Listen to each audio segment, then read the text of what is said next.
Obesiti atau berat badan berlebihan bukan lagi masalah individu ataupun masalah kosmetik. Sebaliknya telah menjadi wabak di peringkat global.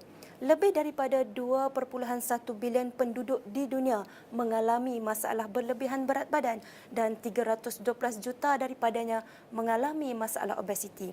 Dan sekurang-kurangnya 155 juta kanak-kanak di dunia adalah obes.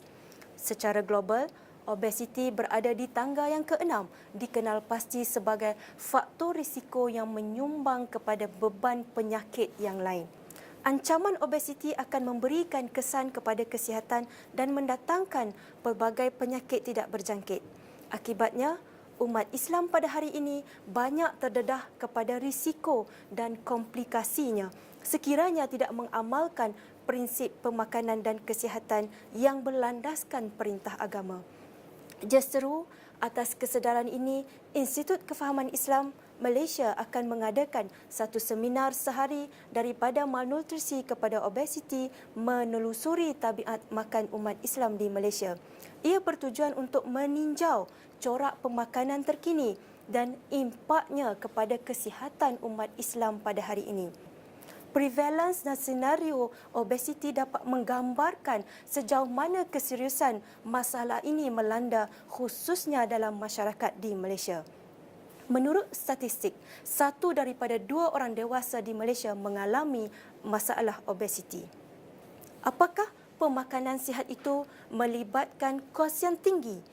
Apakah untuk mendapat nutrisi yang baik itu perlu kita bayar dengan harga yang mahal? Topik ini juga akan dikupas dalam seminar sehari ini agar masyarakat kita sedar, masyarakat kita faham bagaimana untuk kita menyediakan makanan yang baik, yang sihat dalam ruang lingkup kemampuan seseorang individu seiring dengan peningkatan kos sara hidup masa kini.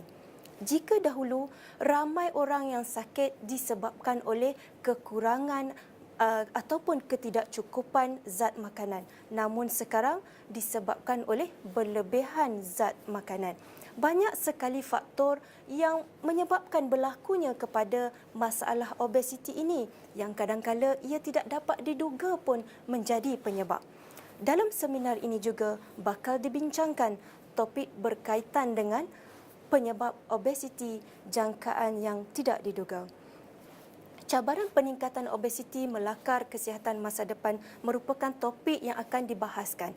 Walaupun masyarakat kita terdedah dengan risiko masalah peningkatan obesiti, seharusnya ada usaha, ada langkah pencegahan bagi menangani cabaran tersebut.